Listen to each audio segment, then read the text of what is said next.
जय हिंद दोस्तों, स्वागत है आपका हमारे चैनल मिस्ट्री टीवी हिंदी में। प्लीज़ सब्सक्राइब और लाइक कीजिए।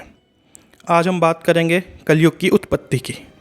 पांडव अपना पूरा राजपाट अपने उत्तराधिकारी परीक्षित को सौंपकर महाप्रयाण हेतु निकल गए। उन दिनों स्वयं धर्म बैल का रूप लेकर गाय के रूप में बैठी पृथ्वी देवी से सरस्वती नदी के किनारे मिले। गाय रूपी पृथ्वी के नयन आंसू से भरे हुए थे, उनकी आंखों से आंसू बह रहे थे। पृथ्वी को दुखी देख धर्म ने उनसे उनकी परेशानी का कारण पूछा। पृथ्वी बोली, मेरे दुख का कारण पूछने से क्या लाभ। भगवान श्री कृष्ण के स्वधाम चले जाने की वजह से कलयुग ने मुझ पर कब्जा कर लिया। पहले भगवान कृष्ण के चरण मुझ पर पड़ते थे, जिसकी वजह से मैं खुद को सौभाग्यशाली मानती थी, परंतु अब ऐसा नहीं है। अब मेरा सौभाग्य समाप्त हो गया है। इतने में असुर रूपी कलयुग वहाँ आ पहुँचा और बैल और गाय रूपी धर्म और पृथ्वी को मारने लगा।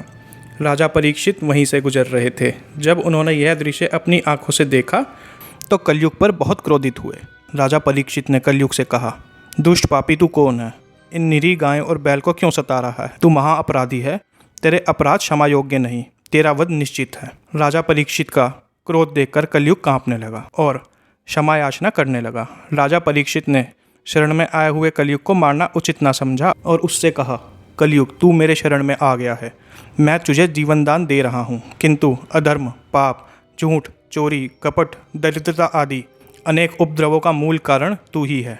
तू मेरे राज्य से अभी निकल जा, फिर कभी लौटकर मत आना। कलयुग ने कहा, पृथ्वी पर सब जगह आप ही का निवास है। पृथ्वी पर ऐसा कोई स्थान नहीं जहाँ आपका राज्य ना हो। ऐसे में मुझे रहने का स्थान प्रदान कीजिए। कलयुग के ये कहने पर राजा परीक्षित सोच में पड़ गए और फिर कहा, झूठ, मदपान, पर स्त्री गमन और हिंसा, इन चार स्थानों में असत्य, मद, काम और क्रोध का निवास होता है। तो इन चार स्थानों पर रह सकता है। परंतु इस पर कलयुग बोला, राजन ये स्थान मेरे लिए पर्याप्त नहीं, कोई अन्य जगह प्रदान कीजिए। इस मांग पर राजा परीक्षित ने उसे स्वर्ण में रहने के लिए 5वां स्थान भी प्रदान किया।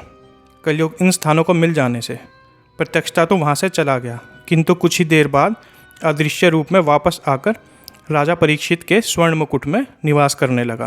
तभी हम आज देख रहे हैं, धन यानी उस समय का स्वर्ण और वासना, इन दो चीज़ों के कारण ही पाप और अधर्म बढ़ता जा रहा है, जिसके लिए विष्णु भगवान के अवतार प्रभु कल्कि का आना निश्चित है।